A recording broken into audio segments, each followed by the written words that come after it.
先把自己放进冰箱，待下一天没人煮汤。我来帮你十倍、10倍、10倍、10倍，感受凉爽。就是现在我们是时候放大招了，让每个10倍 Operino 为你放狂。Saya, Yoja Susilo Abdillah dari Universitas Nasional Pasir akan mewawancarai narasumber dari PT Oppo Indonesia tentang pemasaran sosial yang diterapkan di perusahaannya dengan tema kampanye work from home dan belajar dari rumah di masa pandemi. Cekidot, kita saksikan. Perkenalan, saya Yoja Susilo Abdillah dari Universitas Nasional Pasir, Pak. Saya di sini akan mewawancarai Bapak. Saya akan mewawancarai tentang manajemen pemasaran sosial, Pak, dari perusahaan Bapak. Di sini saya mengisi tugas untuk memberi tugas UAS, Pak, dari manajemen pemasaran. Mohon dibantu, Pak. Baik. Ngomong-ngomong, Bapak sehat? Alhamdulillah. Sehat. Gimana di masa pandemi ini, Pak? Ya, kita sama-sama tetap berjuang ya. Sekarang mah kerja nggak mau makan. Oh iya, tapi susah senang. Ya harus kan karena ada anak istri juga ya. Kerasa, Pak, saya juga mahasiswa. Aduh, bingung, Pak. Ya. Gimana warga di rumah sehat? Alhamdulillah semuanya baik-baik saja. Alhamdulillah masih bisa bertahan juga ya di masa sulit seperti ini. Ngomong, Bapak namanya siapa, Pak? Saya Zulfan Febrian. Siap. Bekerja di mana? Saya bekerja di PT Oppo Indonesia. Oppo Indonesia. Berapa lama di sana? Saya untuk di Oppo mulai dari tahun 2018 sampai sekarang, berarti saya udah 2 tahun lebih. Oh, udah 2 tahun, lumayan, Pak ya? Ya. Susah senang? Alhamdulillah. Gimana kesan-kesannya untuk udah bekerja 2 tahun di Oppo? Ya banyak lah ya, banyak pengalaman, terutama saya mendapat teman-teman baru, lingkungan baru, dan banyak ilmu yang saya dapatkan dari perusahaan ini. Karena menurut saya ini perusahaan yang sangat luar biasa. Bisa sebenarnya membantu perekonomian ya, Pak, Iya. di masa pandemi.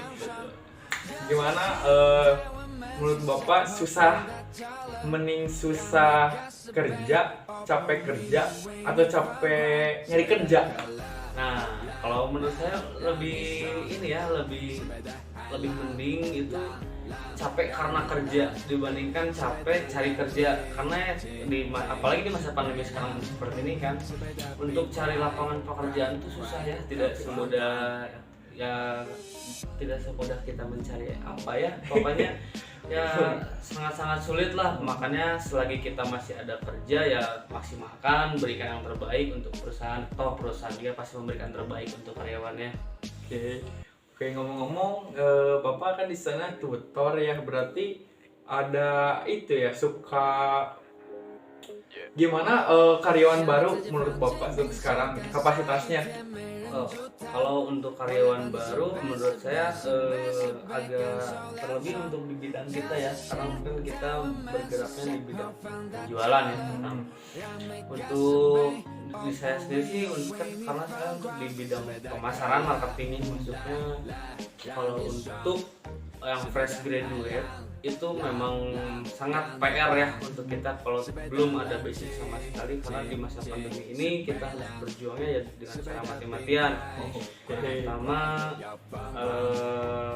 kita juga berjualan tidak menerapkan sistem yang lama ya, karena kita juga sekarang harus ada berjuang di digital marketingnya, harus ada, jadi harus orang yang bisa berinovasi bersama kita. Jadi untuk sekarang lebih baik ya, Pak, Ya, perjuangan lebih baik. sekarang. Aduh, benar. Tapi dijalanin, Pak, Ya harus.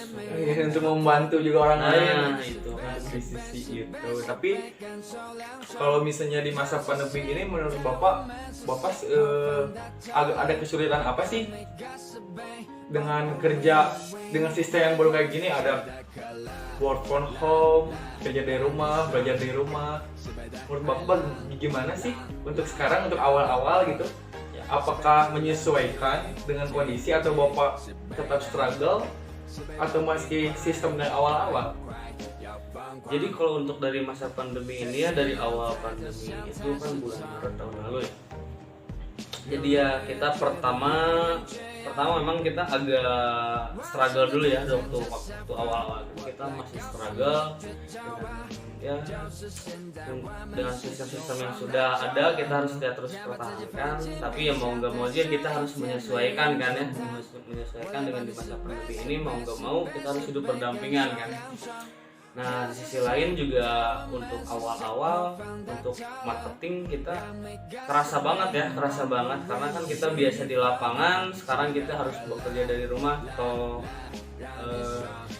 kita kan cari konsumen itu tidak segampang yang dipikirkan gitu. Apalagi kan kita berusaha meyakinkan konsumen lewat Online ya, online, sulit ya, itu kan karena bagaimanapun dia kan kita yang dijual di situ bukan hanya produk, tapi kita menjual kepercayaan dan juga pelayanan kita ya di situ. Nah, jadi yang kita harus terus tingkatkan tuh di situ, makanya kita ke semua tim-tim promotor juga ya, saya selalu menegaskan ke mereka bahwa tidak pernah ada pasaran sepi ya, mau sedang kondisi apapun pasar itu pasti tetap bakal ramai. Ya, susah senang dijalanin ya. Oke. Cukup untuk kita sharing-sharing saja Pak, jadi jangan terlalu formal lah, untuk lebih asik santai, jangan dibawa ini. Oke, lanjut ke pertanyaan ya Pak di sini. Boleh. Saya akan mewawancarai tentang manajemen pemasaran sosial ya Pak di sini. Jadi di sini saya ingin mengkampanyekan Pak di sini, karena tidak semua orang Pak tahu tentang aplikasi menggunakan gadget yang benar di masa pandemi ini Pak. Ternyata dengan kondisi sekarang ya Pak ya, belajar offline pun susah Pak, untuk susah ngerti kepada murid, gimana lagi untuk online. Ya itulah ya, apalagi kita kan di Indonesia ya Pak, di Indonesia itu banyak siswa yang kurang, apalagi jaringan internet itu Pak. Wah, apalagi di pelosok, di Indonesia itu sangat gimana ya, sangat timpang lah, apalagi kalau yang gila-gila di daerah pelosok kayak di Papua, di Kalimantan, ada sulit lah gitu. Di sini saya akan mengkampanyekan bagaimana nih, Bapak kan bekerja di perusahaan Oppo ya, Oppo Indonesia, perusahaan yang sangat sekarang menjanjikan lah dan bisa sangat membantu di kampanye ini, membantu program work from home ini dari pemerintah ini. Saya sangat experience lah, antusias. Saya kenapa saya mengambil narasumber Bapak, karena saya sangat experience, karena sekarang tidak ada pasti berbasisnya online Pak di sini. Jadi mohon dibantu Pak. Baik. Oke. Pertanyaan pertama Pak di sini. Apa tujuan pemasaran sosial yang dikampanyekan oleh perusahaan Bapak Pak di sini? Oke. Jadi kalau untuk pemasaran sosial yang dikampanyekan oleh perusahaan kita itu, pertama tujuannya itu untuk mengenalkan pentingnya teknologi smartphone ini kepada masyarakat luas, dan masyarakat luas pun mendapatkan pemahaman yang berlebih lah, bahwa pada masa yang akan datang nanti itu kemajuan teknologi sangat-sangat berpengaruh kepada kehidupan kita di masa yang akan datang ya, untuk menunjang kehidupan kita juga. Nah, jadi kemajuan dari teknologi smartphone itu jadi untuk mempermudah segala urusan masyarakat. Dengan adanya si teknologi smartphone itu, kehidupan di dunia kehidupan itu bisa hanya dalam satu genggaman gitu. Jadi mempermudah semuanya. Benar. Iya sih Pak, sangat kerasa gitu. Sekarang pesan apa-apa tinggal diem. Diem Pak. Kita diam aja kita bisa menang. Bisa dapat handphone Pak, bisa dapat laptop. Emang sih kemudahan di sini sangat terbaik. Jadi ya itu tujuan kita, jadi mengkampanyekan juga ya pengenalan bahwa kepada masyarakat tuh kita harus melek teknologi gitu, karena mau nggak mau ya teknologi itu harus kita punya gitu. Karena makin kesini ya teknologi makin maju, juga ya teknologi pun makin murah gitu. Apalagi di Indonesia ya Pak. Nah, Banyak sekali yang sangat ingin dibantu Pak. Dikemanya ini. Saya lanjut ya Pak, pertanyaan kedua. Di sini saya akan menanyakan bagaimana strategi pendekatan pemasaran sosial di perusahaan ini Pak. Jadi kalau untuk di perusahaan itu, jadi ada beberapa pendekatan ya yang kita lakukan itu. Pertama, kita bisa melalui pendekatan melalui pemerintah. Jadi kita dengan pemerintah itu bisa melakukan kerjasama dengan dinas-dinas terkaitnya, mungkin dengan Diskominfo atau ya dengan Mendikbud juga bisa kan gitu, karena ya belajar daring gitu kan. Jadi ya mau nggak mau kita dia harus memperkenalkan teknologi bahwa ya sekarang penggunaan handphone tuh banyak manfaatnya gitu kan. Nah, terus kedua itu kita bisa melakukan pendekatan teknologi ya. Jadi untuk pendekatan teknologi di sini yang ditekankan oleh perusahaan kita itu, jadi perusahaan kita itu selalu menciptakan produk-produk masterpiece. Jadi sesuai dengan apa yang masyarakat butuhkan gitu. Jadi bukan teknologi yang membutuhkan masyarakat, tapi masyarakat memang sudah seharusnya membutuhkan teknologi itu. Jadi tidak ada yang sia-sia, teknologi yang kita ciptakan itu pasti terpakai oleh masyarakatnya sendiri gitu. Dan yang ketiga kita ada pendekatan ekonomis ya. Untuk pendekatan ekonomis itu dengan kita selalu memberikan harga yang sangat terjangkau dan harga sebenarnya kepada masyarakat itu dengan kualitas tinggi yang ada di produk kita. Nah, itu untuk yang pendekatan ekonomis ya. Nah, sekarang untuk pendekatan informatifnya, jadi kita juga selalu menekankan nih apa manfaatnya juga dengan produk kita kan.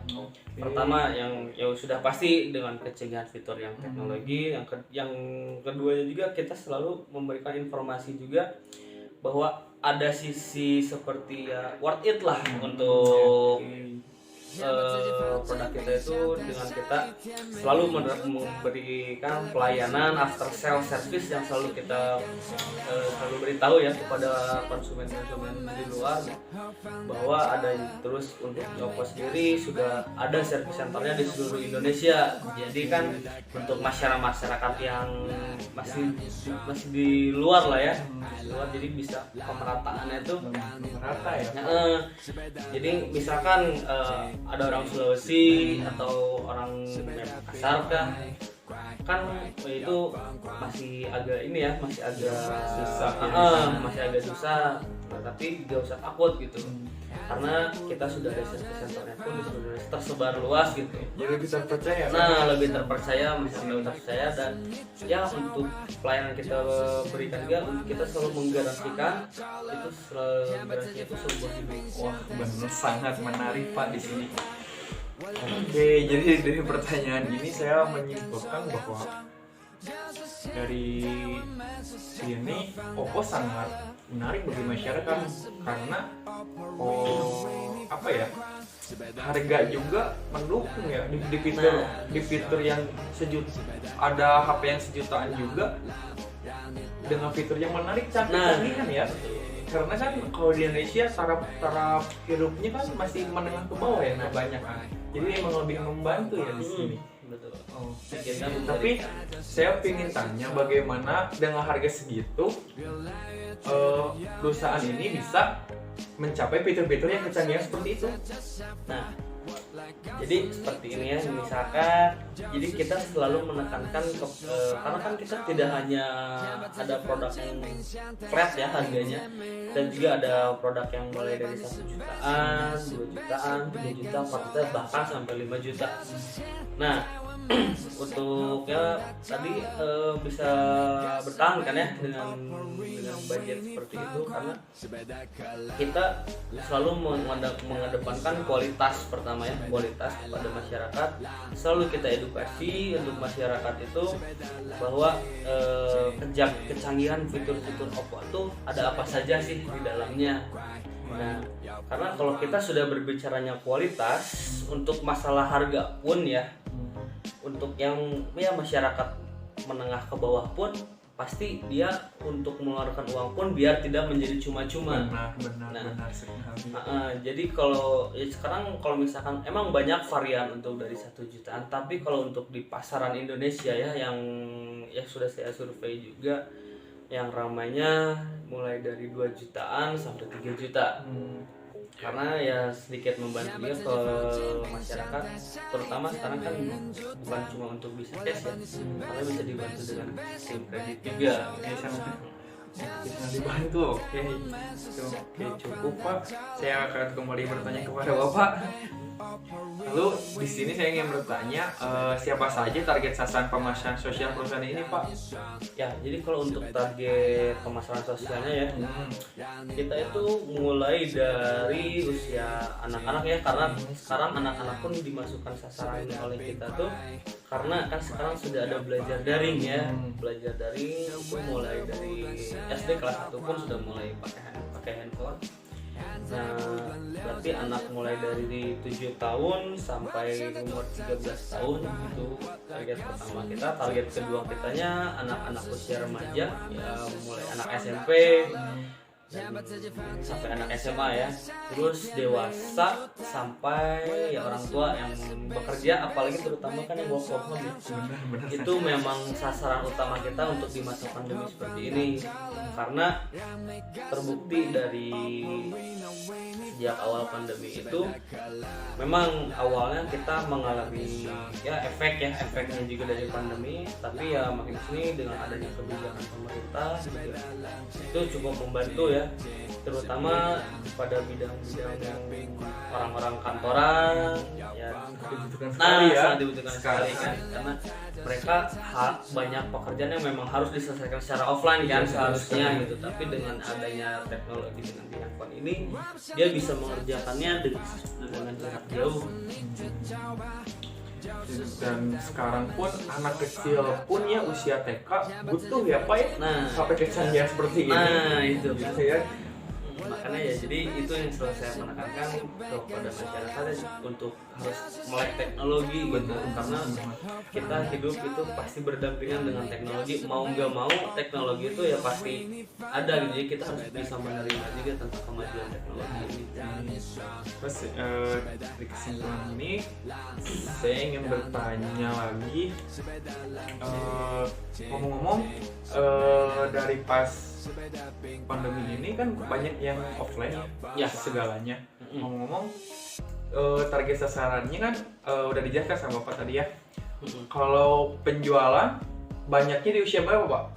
Kalau di masa pandemi ini? Kalau untuk di masa pandemi ini mulai dari dewasa ya, pertama dewasa ya sampai orang tua sih yang kebanyakan ya, karena sekarang untuk yang bekerja khususnya yang pada bekerja itu banyak sekali peningkatan di situ, karena kalau untuk dari anak-anak sekolah mungkin mereka emang sudah awalnya sudah mempunyai smartphone smartphone, jadi belum terlalu signifikan. Orang tua lebih cuek ya dulu ya, itu kan ya, karena mereka tidak membutuhkan kan. Kalau sekarang kan kerasa mungkin ya itu. Jadi sekarang emang targetnya emang orang tua ya kebanyakan ya. Itu betul. Oke. Lanjut Pak, boleh? Ini saya akan menanyakan, apakah penting pemasaran sosial ini menggunakan marketing mix 4P itu Pak? Oh iya, jelas sangat penting. Karena untuk di apa namanya pemasaran sosial menggunakan marketing 4P itu pertama kita untuk pengenalan produk juga ya, awalnya untuk pengenalan produk terhadap brand image Oppo juga ya kepada masyarakat, dan target sasarannya juga yang biar tepat gitu, terutama pada bidang promosinya sih ya, yang harus selalu ditingkatkan melalui ya pendekatan yang tadi, dan selalu memberikan inovasi yang baru lah untuk masyarakat itu. Jadi semakin yakin bahwa kita semakin meyakinkan masyarakat itu agar melek akan teknologi pada smartphone ini gitu. Jadi menggunakan prinsip-prinsip dari 4P. Ternyata 4P ini teori yang sangat Ya. berguna sekali ya Pak. Terlihatnya seperti simpel kan, tapi memang bermakna gitu. Ternyata nggak main-main yang buat teori ini ya Pak. Nah. Benar. Oke, lanjut. Lalu bagaimana Pak penerapan 4P di perusahaan ini Pak? Penerapannya di lapangannya. Jadi yang pertama itu 4P kan ada produk ya. Pertama. Jadi yang pertama itu kita harus mengenal produk dulu. Ya sebelum kita ke lapangan gitu ya. Produknya, dan kita selalu menciptakan teknologi terbaru. Ya, jadi untuk masyarakat yang membutuhkan yang tadi saya bilang itu. Jadi masyarakat butuh teknologi seperti apa, nah kita selalu memberikan itu yang untuk pertama kali. Jadi untuk pada fitur-fitur yang canggihnya juga terdapat di dalam si smartphone Oppo ini. Nah itu untuk yang produk kita. Terus yang kedua kan ada price. Nah kalau untuk di Oppo sendiri dia menerapkan prinsipnya untuk one price ya. Jadi one price itu mau dimanapun Bapak itu pasti harganya sama di seluruh Indonesia sama, karena tadi yang saya bilang untuk pemerataan secara global. Jadi mau di Sumatera sampai ya Papua sekalipun harga kita pasti sama, nggak akan mungkin ada yang beda, mau toko offline ataupun online kita pasti menerapkan sama. Yang ketiga juga ada flash ya. Flash itu kan tempat ya. Pertama untuk di offline-nya itu kita membuka kerjasama dengan toko-toko offline yang sudah ada sebelumnya, dan ya cabang-cabangnya juga untuk menjual Oppo gitu. Karena kan sebelumnya belum ada ya. Karena Oppo kan berdiri sendiri awalnya, kita hanya membuka Oppo Store, tapi yang sekarang juga kita sudah bisa membuka kerjasama dengan toko-toko yang lain. Makanya sekarang banyak kan berjamuran tuh. Karena ya kita harus melebarkan sayap juga gitu kan, supaya yang tadi yang misi kita untuk pemerataan secara global itu bisa terwujud ya. Untuk mencakup ya masyarakat yang luas di sini kan. Itu yang untuk yang keempatnya ada promosi. Nah, promosi itu yang paling penting karena di sini kita bisa tahunya kita di pasaran seperti apa tuh dari promosi. Ini yang selalu diterapkan oleh Oppo itu untuk dari bidang promosinya. Pertama ya, kita selalu ada poster-poster iklan yang bisa dipasang di baliho. Mungkin Bapak sudah lihat ya sebelum di baliho. Terus untuk iklan TV kita selalu ada gitu, iklan TV.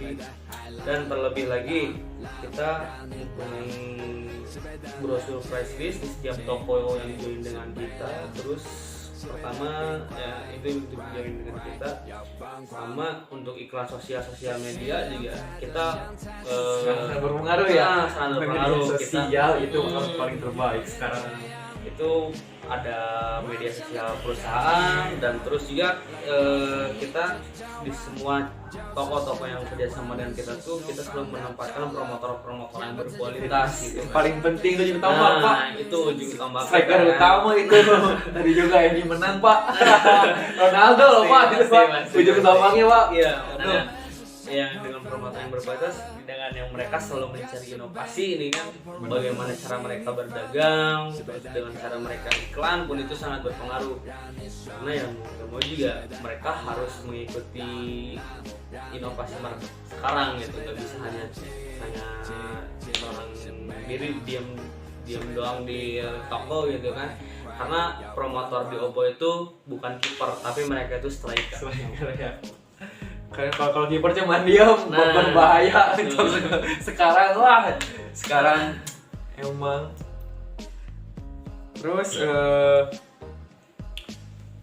di sini karena ternyata dengan penerapan mix marketing ini, penerapan di Oppo sudah sangat menarik ya. Ya, berarti sangat membantu sekali ya di sini dengan pemasaran, penjualan, sangat ternyata penerapannya. Jadi teori ini sangat membantu ya di tengah pandemi ini. Ya, betul.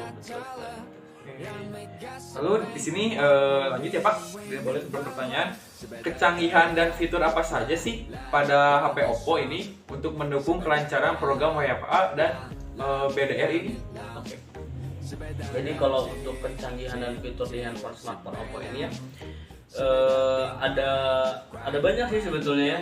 Yang pertama yang bisa saya sebutkan itu ada meliputinya, terutama kalau untuk di Oppo ini yang pasti itu ada pada bagian kamera ya. Karena memang fokusnya itu Oppo pada kamera kan, makanya kita punya semboyannya kan Oppo kamera smartphone. Nah terus jadi kenapa kita bisa bilang teknologinya ada pada kamera, karena untuk kamera di Oppo sendiri dia sudah dilengkapi dengan teknologi terbaru ya, yang bisa kita sebut itu AI beautification. Jadi kalau kamu tahu, AI itu ada kepanjangan dari artificial intelligence.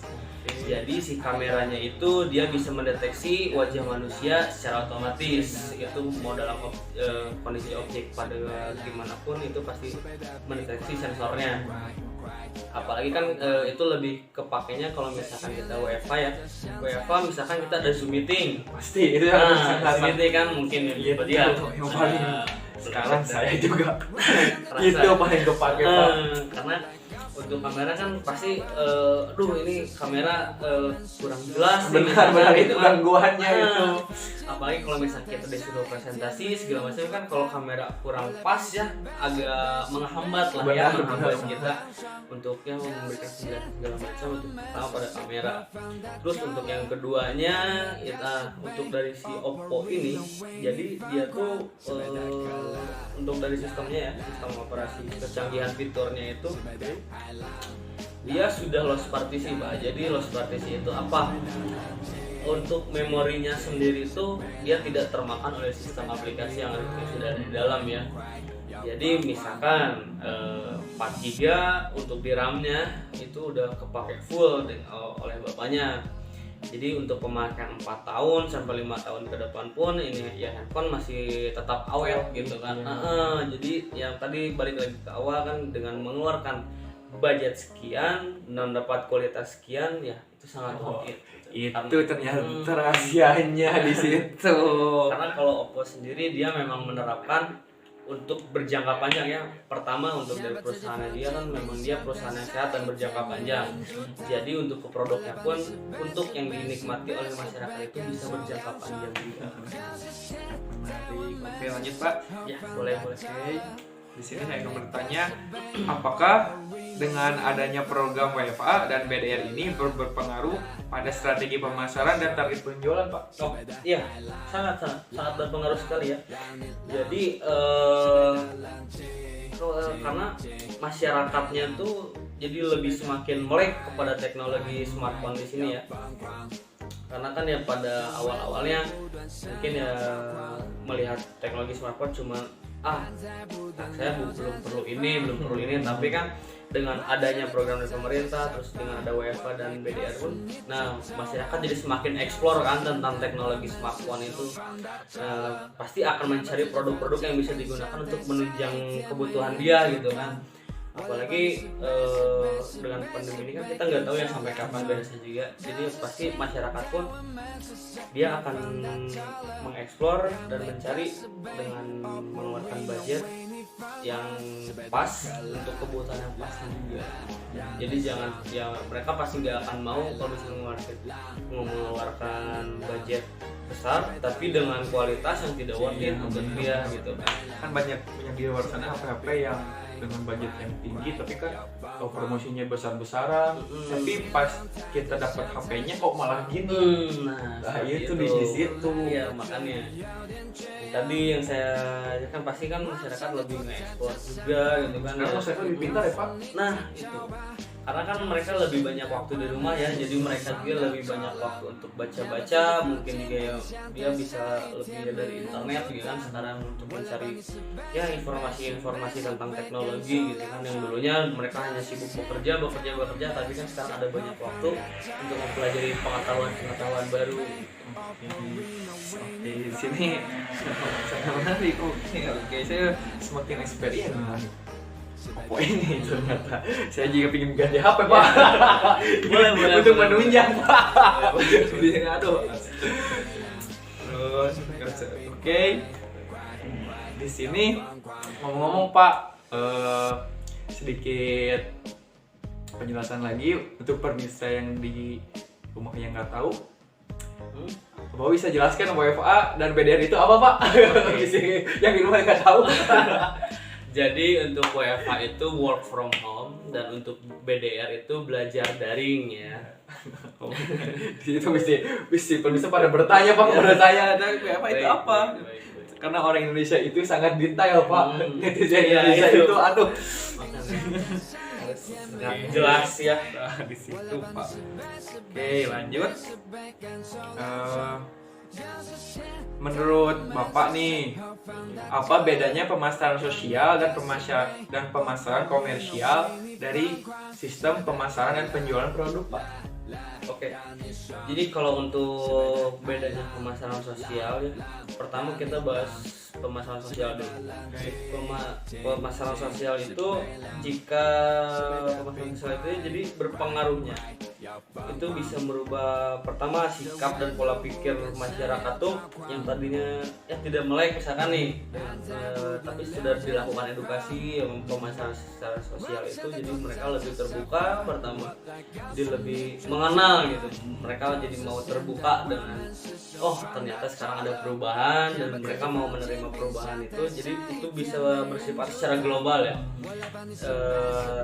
kalau dan itu juga bisa menjadi salah satu penjualan produk ya tapi mereka harus ya, melalui prosesnya berbeda gitu kan prosesnya mereka ya harus mau menerima dulu mau menerima ya karena sudah dikenalkan oh oke, ini Oppo oke, saya mau tapi kalau misalkan dengan pemasaran secara komersial dia jadi hanya bersifatnya tidak secara global ya jadi kalau misalkan komersial hanya untuk di ya orang-orang misalkan yang hanya yang sudah tahu aja mungkin ya yang sudah tahu target market biasa nah ya, target market biasa misalnya saya perlu handphone oke, ini nah seperti itu tapi dan itu hanya keuntungannya kan berarti hanya untuk satu pihak ya benefitnya tapi kalau yang pemasaran sosial itu kan benefitnya untuk kedua belah pihak ya perusahaan kita dapat benefit dan masyarakat pun dapat benefit ya bisa tentang membantu masyarakat juga nah, di sini pokoknya yang saya bicarakan tuh Pak bisa membantu masyarakat di sini. Oke. Dan ngomong-ngomong ternyata pemasaran sosial ini bisa sangat membantu omset loh Pak ngomong-ngomong karena di sini masyarakat dengan perusahaan Bapak melakukan pemasaran sosial ini mindset masyarakat jadi terbuka ya malah butuh gitu jadi orang kan yang dulunya HP cuma apa sih cuma buat foto cuma buat PA aja gitu doang kan cuma buat gayaan lah orang Sunda nama gayaan kamu orang Sunda kita rentil ya benar atau untuk media ini kan bisa jadi si HP itu jadi kebutuhan pokok ya karena kan sekarang kalau orang nggak punya kecanggihan teknologi dengan di HP-nya otomatis pekerjaannya terhambat nah Oke, jadi membantu juga ya ke penjualan sangat banget di tengah pandemi ini. nah Apalagi kan kalau misalnya nggak ada dari gini, ada pandemi, siapa sih yang butuh HP? Nah, Buat apa sih gitu. orangnya pasti makannya pakai mikirin perut tuh kan? Pintar juga marketing Oppo. sangat Oke, yang terakhir nih Pak, penutupan Pak. baik Oke, pesan dan kesan tentang perusahaan Oppo nih di Indonesia Pak yang menggunakan pemasaran sosial untuk membantu program WFA dan BDR yang ditetapkan pemerintah ini Pak.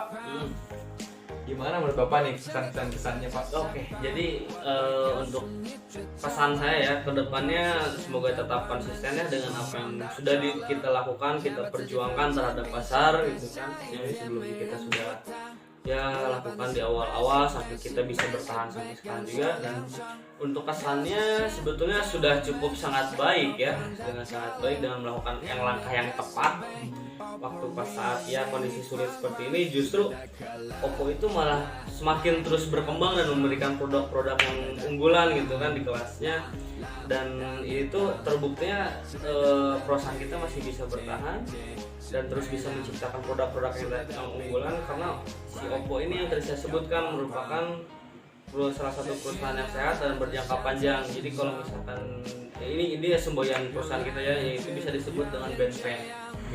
Nah itu kalau misalkan bapak mau cari ya boleh ntar cari aja, itu bahasa Chinanya Pak. Nah itu ciri khas Cina ya. Gitu. Jadi ya sudah cukup sangat baik sih menurut saya gitu ya untuk kedepannya, karena ini merupakan perusahaan yang sangat luar biasa gitu kan ya.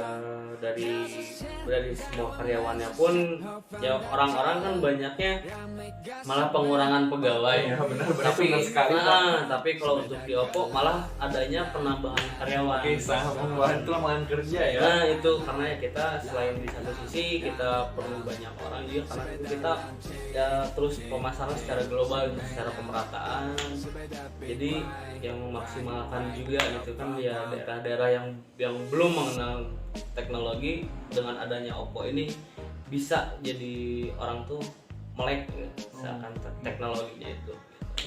Baik. Ternyata pemasaran nggak digadang-gadang ya Pak.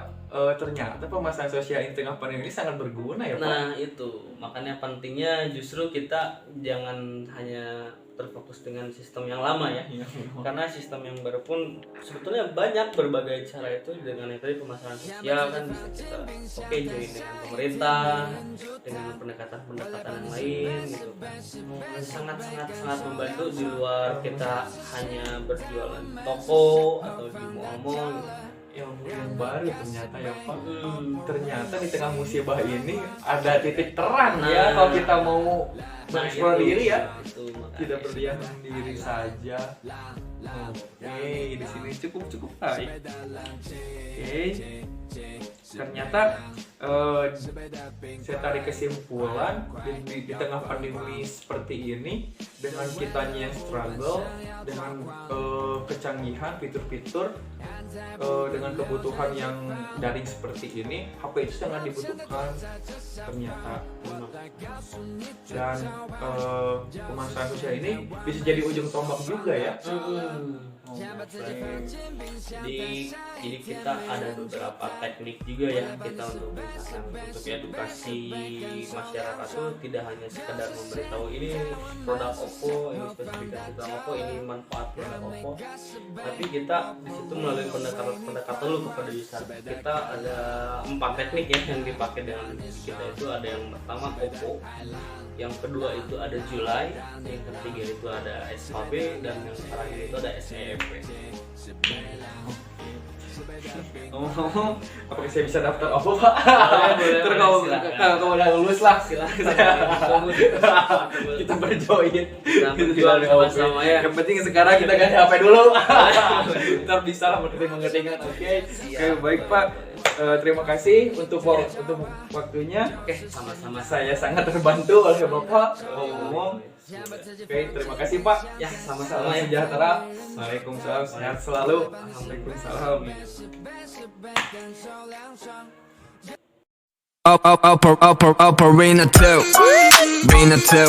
Oppo Rena 2 Rena 2 用 Oppo Rena 2怎么都不怕，就算过山车再快怎么走啊都不怕，用 Oppo Rena 2怎么都不怕，脚步跑得太快啊，大汗淋漓也不怕，怎么都拍视频都不怕，怎么都 Oppo Rena 2都不怕，怎么都拍视频都不怕，怎么都 Oppo Rena 2都不怕，想要的效果在这里，一切在这 Oppo Rena 里，在哪走啊都没关系，都会让你漂亮最美丽，用 Oppo Rena 2怎么都不怕，就算过山车再快怎么走啊都不怕，用 Oppo Rena 2怎么都不怕，脚步跑得太快啊，大汗淋漓也不怕，怎么都拍视频都不怕，怎么都 Oppo Rena 2都不怕，怎么都拍视频